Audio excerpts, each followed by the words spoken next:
आजाद है तेरे। आदाब नाजरीन, मेरा नाम शारिका मलिक है और मैं आपका फिर से इस्तकबाल करती हूँ एक नए एपिसोड में बोल के लब आज़ाद हैं तेरे के। और आज हमारी जो गेस्ट हैं वो हैं शिफाना अजमल। मैं आपका इस्तकबाल करती हूँ ma'am. Thank you for joining us. Thank you Sharika and she is a social activist. तो आइए इनकी कहानी इनकी ही ज़ुबानी जानते हैं। सबसे पहले आप बताइए कैसी हैं? मैं बहुत अच्छी हूँ। थैंक यू शारिका बुलाने के लिए मुझे अपने इस शो पर। और ये हमारे लिए शर्फ की बात है कि आप यहाँ तशरीफ लाएं।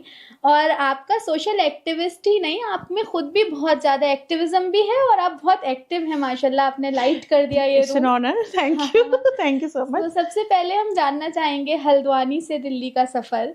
और आप जैसे एक हल्द्वानी छोटा शहर है, वहाँ से आपने कैसे इतने बड़े बड़े ख्वाब देखे? तो थोड़ा सा पहले अपनी प्राइमरी एजुकेशन के बारे में बताएं। बिल्कुल। तो शारिका, अगर मैं बात करूँ मेरी स्कूलिंग और मेरे बर्थ प्लेस के बारे में, तो ये हल्द्वानी मेरा बर्थ प्लेस है। और नेटिव प्लेस या जो आबाई गांव है वो तो हमारे सबके बहेड़ी तहसील में ही है। तो मेरी अम्मी ने यहाँ पर उनका बड़ा इम्पोर्टेंट रोल है। उन्होंने एक स्ट्रगल किया हमें गांव से शहर की तरफ ले जाने के लिए, ताकि हम अच्छी एजुकेशन हासिल कर सकें, मैं और मेरा छोटा भाई। फिर उसके बाद मेरी हल्द्वानी से ही मेरी तालीम मुकम्मल हुई। एंड यू वोंट बिलीव कि मेरी तालीम एक RSS गाइडेड स्कूल में हुई है। वंडरफुल। और वो एक उस ओनली मुस्लिम गर्ल मैं थी उस पूरे स्कूल में। Not only in the class, मैं पूरे स्कूल में एक अकेली मुस्लिम लड़की थी। और बहुत ही अच्छा मेरा सफ़र गुजरा। मेरा स्कूलिंग बहुत वंडरफुल रहा। मैंने बहुत इन्जॉय किया उस टाइम को, क्योंकि मुझे क्लास मॉनिटर हो या हेड गर्ल हो, सब में मुझे प्रायोरिटी मिलती थी। और आप समझें कि मुझे उस वक्त सरस्वती वंदना अगर करनी है तो मैं स्टेज पे होती थी। अगर गायत्री मंत्र से शुरू करवानी है क्लास तो मैं होती थी। मंगल को हनुमान चालीसा होती थी तो मैंने ही पढ़ना है स्टेज पर जाकर। मुझे हर चीज़ कहते हैं ना कंठस्थ बाय हार्ट सब कुछ याद था। तो वो मेरा बड़ा अच्छा पीरियड रहा। तो मैं आपको मुबारकबाद पेश करूंगी कि आपकी माँ ऐसी थी जिन्होंने वाकई जो ट्रूली इस्लाम में कहा गया इक़रा पढ़ो तो उसकी इम्पोर्टेंस समझी और आपको तालीम।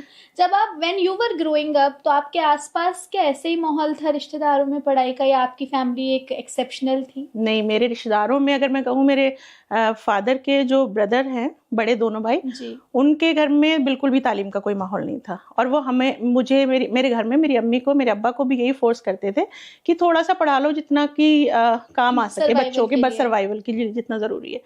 लेकिन मेरी अम्मी को क्योंकि ये था कि नहीं, मुझे जितना ये पढ़ेंगे उतना पढ़ाना है, जितना इनके अंदर काबिलियत होगी वहाँ तक इन्हें पहुँचाना है। तो बस फिर इस तरह से मेरा जो 12th हुआ हल्द्वानी से।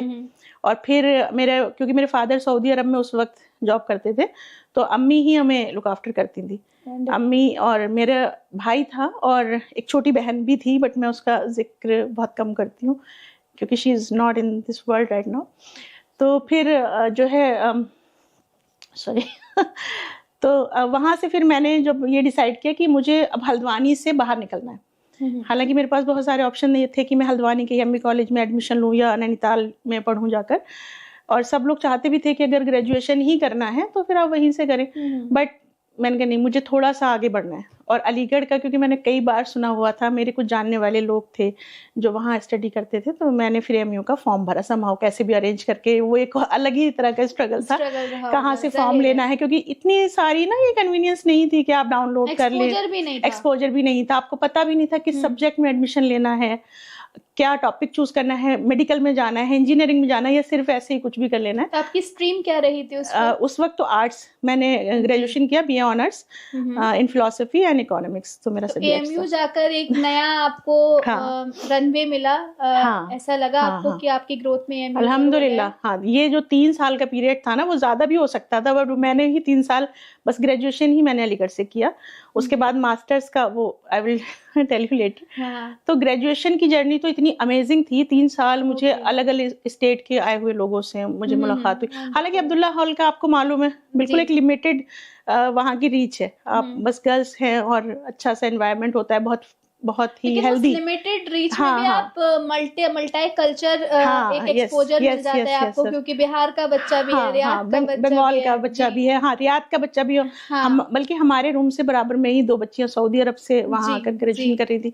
तो इस तरह से डिफरेंट काइंड ऑफ एनवायरनमेंट आपको वहाँ मिल जाता है। और बहुत सारी चीजें जो मुझे पहले पता भी नहीं थी कभी, कि मैं क्रिकेट भी खेल सकती हूँ। आप लड़कियों के लिए हॉस्टल में रहना कितना जरूरी है, ये आपकी पर्सनैलिटी में क्या तब्दीलियां आई, आप ये थोड़ा सा इस पे बात करें। लड़कियों के लिए ही नहीं, लड़कों के लिए भी हॉस्टल में रहना या घर से थोड़ा सा अलग, जब वो अमूमन मौका मिलता है बाहर जाने का, लेकिन छोटे शहरों में जब लड़कियों की बात आती है तो उनको तालीम के लिए भेजना थोड़ा सा गुरेज करते हैं लोग। बाहर भेजना अकेले कैसे रहेंगी, कैसे मैनेज करेंगी। अगर हॉस्टल है तो वो इस तरह से हो जो कि पता हो घर वालों को कि आप रोज रोज बाहर नहीं जा सकते। हाँ, तो अब्दुल्ला हॉल का ही मालूम है कि सिर्फ संडे को ही आपने जाना है, वो भी विद परमिशन, या कोई विजिटर आया है उसको 100 बार चेक किया जाएगा, देन आप उससे मिल सकते हैं। तो लेकिन मुझे इतना अच्छा वो टाइम मुझे 3 साल का मिला, मेरी जो ग्रोथ हुई वहां पर, हाँ, इतना मेंटल ग्रोथ के लिए बड़ा जरूरी है कि आप अलग रहें, घर से थोड़ा दूर रहें, फिर आपको चीजें पता चलती हैं। पर्सनैलिटी डेवलपमेंट के लिए, स्किल डेवलपमेंट के लिए, सब चीजों के लिए बहुत जरूरी है। तो वहाँ मुझे काफी मौके मिले और मैंने उन्हें अच्छे से यूटिलाइज किया। और फिर मैंने डिसाइड किया कि नाउ मुझे अब क्या करना है आगे जिंदगी में अपने साथ। हाँ, हालांकि उस वक्त भी मेरी अम्मी पे बहुत प्रेशर रहता था कि लड़की को वहां भेज दिया है, शादी की उम्र थी, शादी करनी थी, हाँ, और अपने आप ही फैसले कर लेती हो तुम। तो लेकिन मेरे नाना, जो जिनको गांधी जी के नाम से सारे लोग बुलाते हैं, तो मेरे नाना ने भी उसमें बड़ा इंपॉर्टेंट रोल प्ले किया। उन्होंने पूरा सपोर्ट किया मुझे और मेरी अम्मा को कि पढ़ाओ बच्ची को, जितना वो उससे पढ़ना है। वो बहुत प्रोग्रेसिव माइंड के इंसान थे। हम देख पा रहे हैं ना, मतलब सपोर्ट, आपके सपोर्ट सिस्टम को भी सपोर्ट की जरूरत होती है। जैसे आपका सपोर्ट सिस्टम आपकी मम्मा रही और फिर उनको भी सपोर्ट सिस्टम की। लेकिन ऑन कॉन्ट्रारी आप ये भी देखेंगे, अगर लड़कियां अपने फैसले लेती हैं तो उन पे प्रेशर बहुत बन जाता है। अगर आपके नाना ने आपकी माँ को नहीं किया होता तो आपका एक भी रॉन्ग मूव बिल्कुल उनके लिए बहुत ज्यादा मतलब बिल्कुल उन सारा ब्लेम एक्चुअली एट लास्ट उन पे आना था, अम्मी पे आना था या नाना पे आना था। बट मुझे लगता है एक्सपेरिमेंट करने चाहिए, तभी तो आप आगे बढ़ेंगे। वरना उसी लीग पर अगर आप चलते रहेंगे तो वहीं पहुंचेंगे जहां आपके पिछले हैं। उससे आगे बढ़ने के लिए तो आपने करना ही है, कुछ नया सोच जरूरी है। तो मैं देख पा रही हूँ कि मतलब एजुकेशन में तो कुछ ऐसे चैलेंजेस नहीं रहे, बहुत फ्रूटफुल रही लाइफ आपकी। बिल्कुल। Then marriage happens and marriage is a big change in life. तो आपकी लाइफ में भी ऐसा ही कोई चेंज आया? बिल्कुल चेंज आया। मतलब जैसे अब होता है ना कि हम कुछ और सोचते हैं और अल्लाह ताला ने हमारे लिए कुछ और सोचा होता है। शादी क्या होती है? मतलब जब मैं अगर कहूँ शिफाना 22-21 साल की लड़की, उसके लिए शादी क्या था उस वक्त? मेरे लिए शादी मेरी लिस्ट में बहुत बाद में थी। पहले बहुत सारे और अचीवमेंट्स थे, लेकिन एक आउटलाइन थी, बट बहुत बाद में। जबकि मुझे सब कुछ करना था, जो मेरी बकेट लिस्ट कह ले या फ्यूचर प्लान्स थे, वो सबके बाद कहीं शादी थी। बट पता है ना आपको कि अल्लाह ताला के कुछ और प्लान्स हैं। उन्होंने सबसे पहले मेरे लिए शादी रख दी। मास्टर्स का मेरा फर्स्ट ईयर कंप्लीट हो गया था, सेकेंड ईयर का इंटर्नशिप हो गई थी मेरी यहीं दिल्ली में। इबास है, institute of human behaviour and allied sciences, वहां से मेरा इंटर्नशिप हो गई मुकम्मल। और बस उसके जस्ट बाद अक्टूबर में मेरी शादी हो गई। मेरे मास्टर्स के जो एग्जाम है वो मेरी शादी के बाद हुए। वंडरफुल। मतलब आपको पढ़ने दिया उस मामले में मेरे जो हस्बैंड का जो फैमिली है, they are all well educated. उन्होंने भी बहुत सपोर्ट किया, इनकरेज किया। और मेरे ससुर, वो तो शायद हमारी जो कम्युनिटी है उसमें सभी उनको जानते हैं। He is a very well known person, Suleman साहब। तो उन्होंने भी मुझे बहुत सपोर्ट किया पीछे से। वो हमेशा मुझे इनकरेज करते थे, डू दिस ऐसे आगे बढ़ो, ये करो, जॉब करो। मैं उस वक्त भी सोचती थी कि मैं एनजीओ चलाऊंगी, कि नहीं पहले जॉब करो। फिर यहाँ दिल्ली में मेरी पहली जॉब हुई जामिया में। तो यहाँ से बस फिर उस तरह से शादी एंड जॉब साथ में करते करते, फैमिली पूरी लेते हुए चलते रहे। हस्बैंड भी अल्हम्दुलिल्लाह बहुत सपोर्टिव है, कभी रोकते नहीं है किसी बात पे, कोई उन्हें ऑब्जेक्शन नहीं है। मतलब जो भी है, जो करना है ठीक से करो और सही होना चाहिए बस। हाँ। तो आपको क्या लगता है, मतलब शादी अब जब अगर मैं पूछूं, 20 साल हो गए होंगे लगभग, 2 decades। Yes, तो yes, 21 years था आपके लिए? yes, अल्हम्दुलिल्लाह भी जब मैं पीछे मुड़कर देखती हूँ तो मुझे कोई रिग्रेट्स नहीं है। हाँ, मुझे लगता है समटाइम कि मैं कुछ और कर सकती थी अपने साथ, बट जो किया है वो बहुत है अल्हम्दुलिल्लाह। वो काफी मैंने मतलब एक आइडेंटिटी बनाई अपनी। मैं चाहती थी लोगों के लिए काम करना। राइट। हाँ, क्योंकि सोशल वर्कर की मेन रिस्पॉन्सिबिलिटी ये है कि वो लोगों के बारे में पहले सोचे, अपने बारे में बाद में। तो वो आपने एक जिक्र किया दैट आपके फादर इन लॉ ने बोला कि पहले जॉब करो फिर अपना काम, क्योंकि एनजीओ में भी लीडरशिप चाहिए और अपना काम करने के लिए आपको पहले एम्प्लॉय होना बहुत जरूरी है सीखने के लिए। बिल्कुल। तो आपको क्या लगता है कि वो स्किल्स, मतलब आपने जिस भी फील्ड में जॉब करी होगी, और सभी जानेंगे, तो उसका क्या फिर रोल रहा आपकी एनजीओ में? भाई जॉब करना, क्योंकि एकदम फ्रेशर आप होते हैं, जो आपने जिसकी पढ़ाई आपने की है जी, उसको एम्प्लॉय कैसे उसका इम्प्लीमेंटेशन होना है, तो उसके लिए पहले आपको एम्प्लॉयर होना पड़ेगा। Then you will come to know कि किस तरह से हमें स्टेप बाय, क्योंकि पढ़ लिया है आपने, बस प्रैक्टिकली आपने फील्ड में जाना है, किस तरह से उसे हैंडल करना है लोगों के। क्योंकि सोशल वर्कर वाले जो फील्ड है ना, इसमें बहुत चैलेंजेस हैं, बहुत ज्यादा इसमें, मतलब लोग सोच नहीं सकते इसमें कितने चैलेंजेस हैं। हाँ, अगर एक आपकी एक सेफ जॉब है 9 to 5 वाली, आप गए ऑफिस, घर आ गए एंड आपने यू आर अर्निंग मंथली, आपकी एक अच्छी सी सैलरी आ रही है अकाउंट में, बट जब आप एनजीओ का इंतखाब करते हैं और उसमें आप ये सोचते हैं कि मुझे गवर्नमेंट फंडेड एनजीओ नहीं चलाना है, मुझे सेल्फ फंडेड और क्राउड फंडेड एनजीओ चलाना है, तो उसमें बहुत सारे चैलेंजेस हैं। इब्तिदा, बहुत ही खूबसूरत नाम है आपकी एनजीओ का, और बहुत लोगों की जिंदगी में बहुत अच्छे कामों की इब्तिदा करी है अल्हम्दुलिल्लाह, अल्हम्दुलिल्लाह, जितना हम रिसर्च कर पाए हैं। तो आप विमेन हेल्थ हो गया, या मतलब खवातीन के मुतालिक आपने बहुत काम किया है, इसके लिए आपको बहुत बहुत मुबारकबाद हो। Thank you Sharika, and more power to you. आप थैंक यू शारिका। मैं ये जानना चाहती हूँ कि अगर कोई हमारी नज़र में ऐसी खातून आती हैं जिनको हेल्प की ज़रूरत है और वो आपसे जुड़ना चाहें, तो उसका क्या चैनल रहेगा? चैनल सबसे पहले ये है कि वो हमारी वेबसाइट पे जाके सर्च कर सकती हैं। देयर आर हेल्पलाइन नंबर, उसके बाद हमें मेल कर सकती हैं और मुझे डायरेक्ट भी कॉल कर सकती हैं, बट इट डिपेंड्स, उसमें मैंने अपना नंबर भी डाला हुआ है। आप लोग किस तरह की हेल्प प्रोवाइड करते हैं? देखिए, हम फाइनेंशियली जहाँ ज़रूरत है तो क्राउड फंडिंग के थ्रू फाइनेंशियल हेल्प भी करते हैं। अगर किसी को एजुकेशन में ज़रूरत है या हेल्थ रिलेटेड उनको इशू है और वो नहीं अरेंज कर पा रहे हैं, तो हम उनको उसके लिए भी फाइनेंसेस देते हैं, लेकिन वही क्राउड फंडिंग से। आपके पास काफी केसेस आए होंगे और आपने देखा होगा खवातीन में एक मसला है, मतलब अवेयरनेस नहीं है कि उनको बीमारी है क्या। जब प्रॉब्लम ही नहीं आइडेंटिफाई कर पाएंगी तो सोल्यूशन क्या? तो उसके लिए आपने अगर कभी काम किया हो? जी, इसके लिए हमने ना वर्कशॉप की है अरेंज, जिसमें कि उन्हें हम बताते हैं कि अगर हेल्थ से रिलेटेड है तो हम, क्योंकि मेरा काम एजुकेशन पे भी और हेल्थ पे भी है, तो जब हेल्थ पे मैंने काम स्टार्ट किया तो फीमेल हेल्थ को ही मैंने प्रायोरिटी दी। उसमें उनको एजुकेट करना सबसे ज्यादा इम्पोर्टेंट था। मेंटल हेल्थ के बाद दूसरी फिजिकल हेल्थ, सबसे पहले मेंटल हेल्थ पे काम करते हैं। उसके लिए भी हमारे पास एक टीम है जो कि उनको काउंसलिंग प्रोवाइड करती है और उनका जो भी बातें हैं, मतलब जो भी उसमें पैन इंडिया होते हैं। यस, पैन इंडिया, जहाँ जैसे मेरा जो फील्ड है यूपी है, उत्तराखंड है, दिल्ली है, राजस्थान है, हरियाणा है, तो यहाँ हम करते रहते हैं। बल्कि हरियाणा का तो एक बड़ा इंटरेस्टिंग वो जो हमने किया था, एक वर्कशॉप थी जिसमें ऑनर किलिंग पे हमने काम किया था। तो वो थोड़ा कंट्रोवर्शियल भी था, बट वो NCW की जो नेशनल कमीशन फॉर वीमेन है, उसकी वेबसाइट पे वो पूरा प्रोजेक्ट है। और हाँ, उसके बाद हमें पता चला कि क्या क्या है, क्या रियलिटी है, वो लोग क्या चाहती हैं। बिकॉज जब तक हम कंट्रोवर्शियल होना नहीं चाहिए, क्योंकि अगर हम प्रॉब्लम को आइडेंटिफाई नहीं करेंगे हम कभी सोल्यूशन नहीं। तो पहले है आइडेंटिफिकेशन कि है क्या समस्या, कहाँ पर है। तो एक मेंस्ट्रुएशन भी बड़ा हश टॉपिक माना जाता है वुमेन में, और जब हमारी कम्युनिटी में बात आती है मुस्लिम्स में, तो बड़ा गुरेज किया जाता है। तो ऐसे कोई केसेस आपके सामने आए? हाँ, इस पे भी हमने वर्कशॉप की है, और हम जो जिनके साथ भी हमारा टाई अप होता है तो हम उनको प्रोवाइड भी करते हैं सैनिटरी पैड्स एंड ये सब कुछ।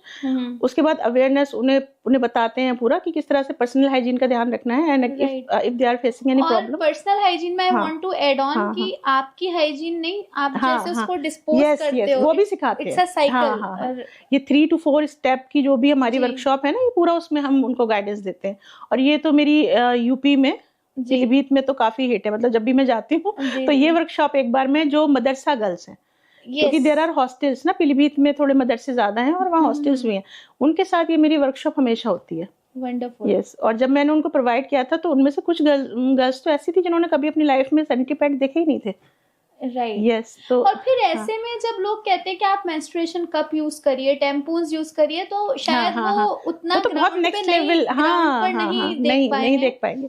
जी, तो यही है कि हमें जो कहते हैं ना कि इंडिया जो है, अगर हम भारत में हैं और भारत की बात करते हैं, तो इंडिया जो है, रियल इंडिया आपको गांव में देखने को मिलता है। गांव से ही हाँ, और वहां से ही एजुकेशन आपने स्टार्ट करनी है। वहां से अगर आप उनको एजुकेट करेंगे, एम्पावर करेंगे, तो आप देखें शहरों की हालत भी चेंज। मेरा ही एक शेर है कि अपनी मिट्टी से रिश्ता निभाया करो, जब भी फुर्सत मिले गाँव जाया करो। बेहतरीन, गाँव जाके बहुत कुछ पता चलता है, बहुत कुछ सीखने को मिलता है। बबल में रहते हैं वो बबल बर्स्ट भी हो जाते हैं। यस यस यस, रियलिटी क्या है। और बच्चों को भी लेके जाना चाहिए। मेरे दोनों बच्चे हैं, हम जितना पॉसिबल होता है मैक्सिमम टाइम हम जाते हैं, अपने पीलीभीत जाते हैं, उससे आगे जो हमारा होम टाउन है वहां भी जाते हैं, उनको सब दिखाते भी हैं, उनको सब मालूम है। वो रियल लाइफ तो मुझे एक किस्सा याद है, एक बार बरेली में जब मैं पढ़ती थी तो सबको मालूम था कि मैंने मास्टर्स बाय द वे अपना बरेली से किया है। हाँ हाँ हाँ, तो MJP रोहिलखंड यूनिवर्सिटी से सोशल वर्क में, और specialisation in medical and psychiatry. या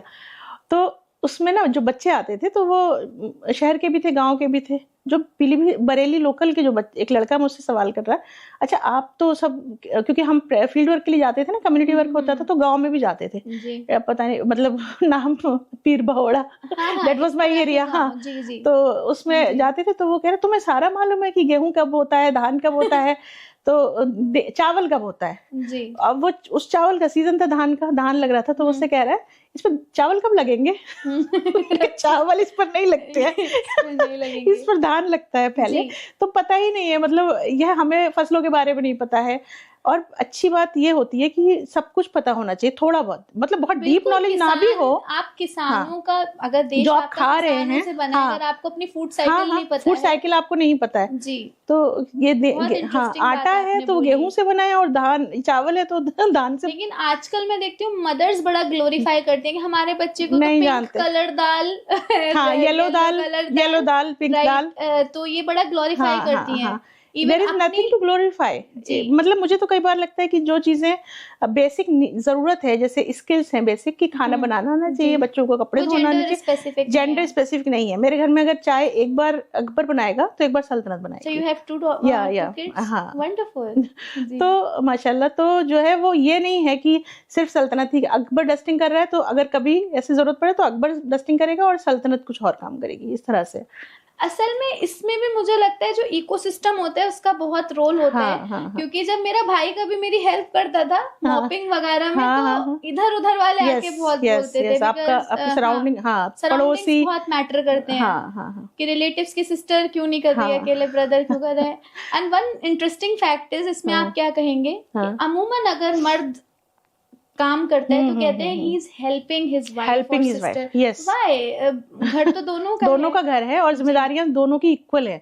दोनों, अगर वाइफ जो है वर्किंग है, मतलब वर्किंग मतलब मुझे लगता है वो भी तो वर्किंग है जो घर में है।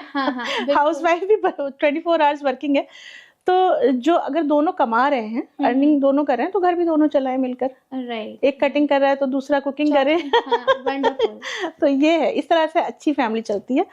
और डू यू थिंक ये चेंज अब ग्राउंड पे आ रहा है, या फिर ये सिर्फ पॉडकास्ट में और स्टूडियो रूम्स में? नहीं, आ रहा है ग्राउंड में। जब हमारे बच्चे, जैसे वही बात हुई ना, जो बाहर निकले घर से, अपने घरों से बाहर निकले और उन्होंने बाहर रह के अर्न करना शुरू किया, अकेले रहना शुरू किया, फिर अकेले उन्हें कुकिंग की भी जरूरत पड़ी, लड़कों की। तो मैं मेरे ही घर में देखती हूँ, मेरा भाई जब वो पेरिस रहा तो उसको पेरिस चला गया था वो थोड़े टाइम के लिए, वहीं से उसने अपनी पढ़ाई की और अपना थोड़ा काम किया। तो वो जब वापस आया तो वो अम्मी की लगातार हर काम में हेल्प करता था। मतलब फिर जो हमारे रिलेटिव्स आते थे कहते थे, हो बताओ पोछा लगा रहा है लड़का होकर, ये सीख कर आए हो तुम वहां से जी। तो लेकिन वो करता रहता था, उसे कोई इस बात से फर्क नहीं पड़ता था। वही एक्सपोजर, हाँ, वो वहां रहा, उसने देखा कि सब काम। और यहाँ पर भी जो बच्चे अपने घरों से यहाँ दिल्ली आके रहते हैं, तो वो घर जाते हैं वापस अपनी मदर की हेल्प कर रहे होते हैं, सिस्टर की हेल्प कर रहे होते हैं। तो ये कोई मतलब I am blessed with such brothers, thank God। हाँ, वो लेजी है इसलिए ज़ोमैटो वो अलग बात है। लेकिन वो ये नहीं समझते कि आप लगी हो, आप अकेले सब कुछ कर रही हो और वो देख रहे हैं बैठ के, या फिर अपना मोबाइल चला रहे हैं। राइट। हाँ, तो ये तो हो गई आपकी घर की बात एंड सब कुछ सही। अब हम ग्राउंड की बात करते हैं। As a women leader, when you go out and as a Muslim women leader, what are the challenges you have faced? Okay, in my field, to run an NGO। हाँ, सबसे पहले तो जैसे कम्युनिटी चूज करने में सबसे पहली problem आती है, वाइजली देखना पड़ता है कि हम जहाँ काम कर रहे हैं टाइमिंग्स हमें सेट करनी होती है अपनी। राइट। मुझे याद है एक बार मैं आरा ट्रस्ट है, माइग्रेशन एंड असाइलम प्रोजेक्ट था मेरा एक, तो उसमें रोहिंग्यास के साथ हम काम कर रहे थे। तो जब हम अपनी वर्कशॉप करके निकले और उनको लीगल एड प्रोवाइड कराना और बाकी सारा UNHRC का जो भी जितना भी सब डेटा प्रोवाइड कराना वो सब हम करते थे।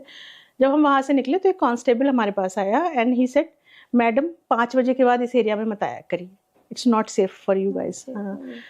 तो ये है, अगर वहीं अगर कोई लड़कों वाली टीम होती, मेंस होते, तो शायद ये प्रॉब्लम नहीं होती उनको फेस। तो टाइमिंग का सबसे बड़ा चैलेंज हो जाता है। अच्छा, आपके ट्रेनर्स भी विमेन होते होंगे? हाँ, मैक्सिमम तो यही है, क्योंकि हमें महिलाओं के साथ ही डील करना है, उन्हीं से उनकी पर्सनल प्रॉब्लम्स और तरह की बातें करनी है। उनकी भी जिम्मेदारी आप ही पे हो गई? बिल्कुल, उनकी भी हमारे ऊपर है और अपनी भी है, तो फिर संभल के थोड़ा सा एहतियात रखनी पड़ती है। So you have hired those trainers full time? हाँ, कुछ वॉलंटियर्स भी है और कुछ हायर भी कर लेते हैं अकॉर्डिंग टू द नीड, जैसा प्रोजेक्ट है उस टाइम पर। डू यू थिंक लाइक अभी यूथ आ रहा है, मतलब आगे बढ़कर हिस्सा ले रहा है इन सब कामों में? हाँ, बिल्कुल बिल्कुल। जॉब्स पे ज्यादा safe job, obviously safe job पे। सोशल वर्क की पढ़ाई करने के बाद भी एकेडमिक्स में लोग जाना प्रेफर करते हैं, या फिर कॉर्पोरेट में भी, क्योंकि इसका आजकल है वहां पर भी जॉब। हाँ, तो उसमें चले जाते हैं।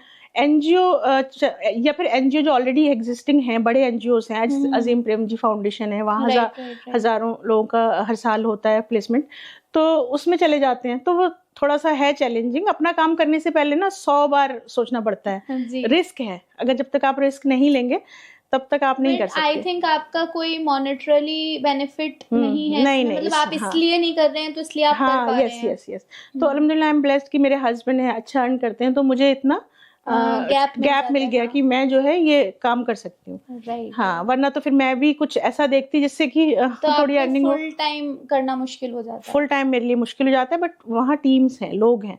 अगर कहीं चाइल्ड गाइडलाइंस, जैसे जो भी चाइल्ड लाइन्स हैं उनके साथ हमारा टाई अप होता है, या अलग अलग सारे जो और एनजीओज हैं उनके साथ हमारा टाई अप है, तो वो लोग वहाँ प्रोवाइड करा देते हैं हेल्प। अगर हम नहीं भी जा पा रहे हैं तो वॉलंटियर्स हैं, ये सब है, तो इस तरह से हो जाता है मैनेज। वंडरफुल। आप सोसाइटी के लिए इतना अच्छा काम कर रही हैं और आप फुल ऑफ एनर्जी हैं। Thank you. शायद कोई, अगर आप कंफर्टेबल हो तो मैं मतलब जानना चाहूंगी, आप you are also dealing with a disease, right? And just for the awareness purpose I want to bring it, so may I go ahead? Yeah, sure. So as I know that you are suffering from CKD and it's a chronic kidney disease. Yes. And you chose to survive that with so much courage.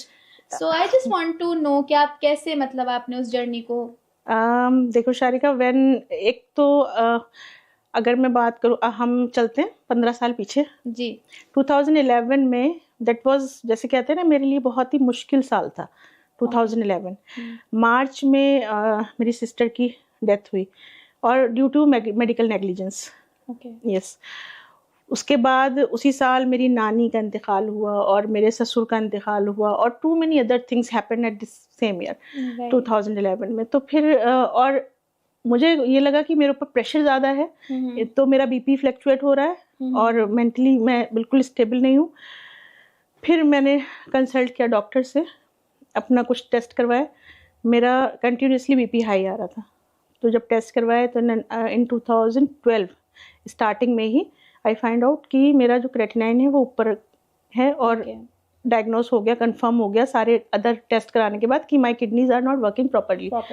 40 and 40 इस ratio में दोनों का काम था, दोनों मिला के 40 और 35, मतलब 50 से थोड़ा सा ज़्यादा दोनों काम कर रही थी। फिर मुझे अच्छे डॉक्टर मिले। हस्बैंड ने इसमें मेरा बड़ा ही साथ दिया, मतलब उन्होंने पूरी रिसर्च कर डाली कि इसको किस तरह से हमें डील करना है, क्या तुम्हें खाना है, क्या नहीं खाना है, कौन सा डॉक्टर बेस्ट है। तो वो अल्हम्दुलिल्लाह इस तरह से जो है, जब फैमिली इतनी कोऑपरेटिव हो आपकी, तो आपको बड़ी हिम्मत आती है किसी भी बीमारी से लड़ने की। लेटर मुझे पता चलता रहा इसके बारे में, मैंने इसके बारे में पढ़ना शुरू किया जितना मुझे टाइम मिला। मैंने आपको बताऊं, मैंने 2018 में अपनी PhD दर्ज करवा दी यूनिवर्सिटी ऑफ ओस्ट्रावा, चेक रिपब्लिक में, इसी पे साइको सोशल अवेयरनेस ऑफ ये क्रॉनिक किडनी डिजीज, जो भी उनके केयर गिवर्स के ऊपर। क्या आपने तो वो कहावत पूरी कर दी, when life gives you lemon make a lemonade out of it. क्यों नहीं करते भाई? देखिए, जब वो चीज हो गई है मेरे साथ, और मुझे करेज भी इतना, उससे हिम्मत बहुत अल्लाह ताला ने मुझे दी कि ये ऐसे लाइफ लॉन्ग डिजीज है, इसको आप रोक सकते हैं, थोड़ा इसको स्लो इसका प्रोग्रेशन कर सकते हैं, बट इसे आप खत्म नहीं कर सकते। तो फिर मैंने सोचा कि क्यों नहीं इसी पे स्टडी करें, दूसरे लोगों के काम आए। और मेरा जो एनजीओ का भी ज़्यादातर काम है वो सीकेडी पेशेंट्स के साथ ही है।